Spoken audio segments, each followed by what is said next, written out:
Okay. Now to this weird Matisse Thybulle, Jalen McDaniels deal that happened. The Charlotte Hornets send Jalen McDaniels to Philadelphia. Philadelphia, I believe, also gets 2 second-round picks from Portland in this deal. Portland receives Matisse Thybulle from Philadelphia. And then they move Svi Mikhailuk and 4 second-round picks to Charlotte. I'll have to look while we're talking to see what the value of those second-round picks are, because I think a couple of them might be reasonably valuable. The big thing for this deal is that it's Matisse Thybulle moving on from Philly. Philly did this in part because it gets them under the luxury tax. Like Matisse Thybulle was making, I'll pull that number up while I'm talking, but he was making enough money to where I believe that this number pulls them just very slightly under the luxury tax in terms of their overall cap footprint. Yeah, they're 1.2 million now under the luxury tax after this deal. Jalen McDaniels, I think, has a case to just be a better player than Matisse Thybulle at this point. They're both free agents in the I'll offseason. say point blank that Jalen is already a better player than Matisse Thybulle. I'm intrigued to see. So Matisse has played minutes that have mattered. Jalen has not. And I'm intrigued to see Matisse in a different situation where he is like, I don't know, like he was freed up to like really go after guys defensively in Philly. I guess I'm intrigued to see it in a different situation, the defensive value. This season so far, Jalen McDaniels has been better than Matisse Thybulle, though. I agree with you. Yeah. I think pretty unquestionably for me too. Like things have really clicked for him this year. I think he started to put some things together last year, but this year it's been really good. The confidence has been awesome from him. I think in terms of a guy who can bring some secondary rim protection, who can be, obviously he's not the same as his brother as a defender, but like he can be rangy and play out at the point of attack. He can just fill multiple roles. He does a lot of things that you want in an NBA for. He was low cost Jared Vanderbilt for me, kind of. Yeah. And I think especially for them, like I think he's a better fit than Jared because of his shooting ability. Yeah. One thing I am interested to see, like this is not a team that really likes to push the pace a ton. And part of what makes Jalen interesting is when you let him push the pace, like part of what exactly like you mentioned, like a guy who hasn't necessarily played a ton of big time minutes so far. High leverage minutes. Yeah. Yeah. Like, okay, well, how much are they going to be willing to let him do that? Because he is somebody who really likes to take the ball from the break, and he can make some good decisions coming down and off the break. He can be a little erratic at times too, but like that's what you are trading for, like a 6th or 7th man. And I guess more 7th or 8th because Tyrese Maxey exists. But like I think I like this because it gives them an option that is not PJ Tucker. Because I have had a lot of qualms with PJ Tucker this season. I get the playoff value ideology, but I do tend to think it's been overblown, especially last year. So I am very in on this for Philadelphia. So I do think PJ is going to end up playing a majority of the minutes in the playoffs because I do think PJ, the one thing he does really still provide is like man-to-man, one-on-one defense against good players, right? And that is going to be really, really important for them against guys like Jason Tatum, against guys like Giannis occasionally. He's a little bit too small for Giannis, but like those guys, it's going to be really, really important for them to have PJ on some level. But I agree with you in general that having McDaniels is an interesting option. I'm glad you brought up Maxey because I think that that's actually like a really interesting synergistic combination on the bench units, because you're right. They don't really like to run because they're very methodical. James Harden's very methodical by nature. Joel Embiid is very methodical by nature. Even Tobias Harris like is a little bit methodical by nature. Tyrese Maxey's going to go.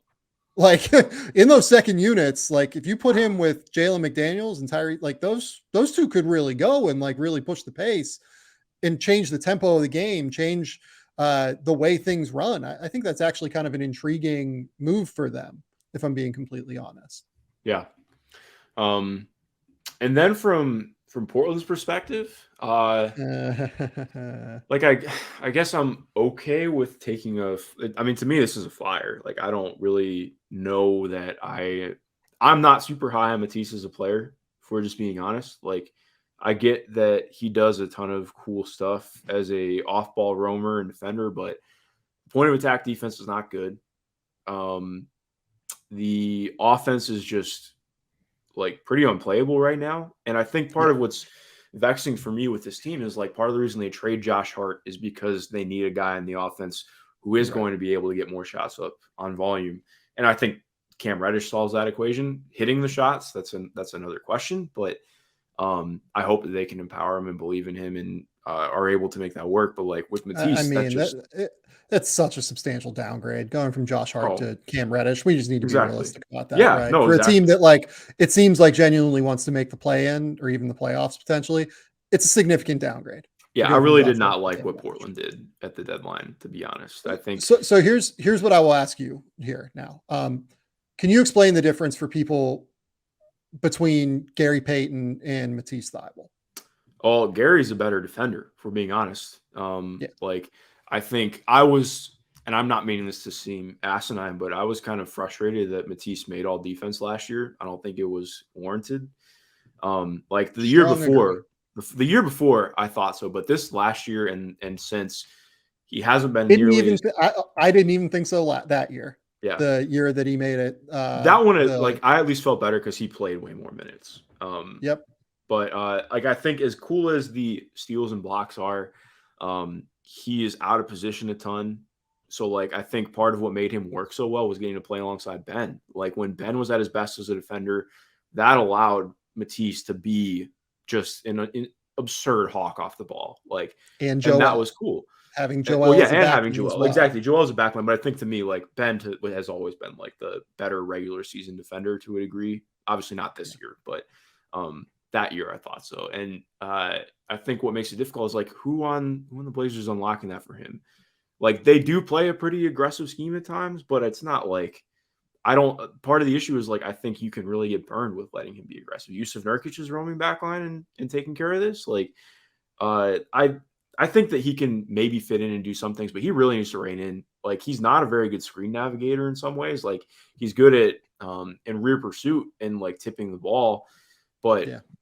it's a lot of it's much more as my high school football coach would say, it is it's scholarship tackling instead of the stuff that's actually like going to keep you playing, like so the highlight worthy stuff. And I'm not trying to be unfair. Like I think that there's room for it in some schemes, but like for the most part, I mean, he has been he burns Philadelphia more often than not with how he plays defensively. I think he's a pretty overrated defender. I think he's aggressive and he gets a lot of deflections. He gets a lot of steals. He's a good weak side rim protector. On the ball, you're right. Like he's not that good. Like he's just not. Like he is not up to that level. He's not a bad on ball defender in general, but he's not good. Like he's not like a significant plus. Gary Payton's a terrific team defender. He's a terrific on ball defender, like one of the best perimeter on ball defenders in the NBA, along with Drew Holiday, Marcus Smart, Alex Caruso, whoever you want to bring up. The other part of this is he's a better offensive player. He moves the ball quickly. He's Yeah, not a he can shooter. dribble.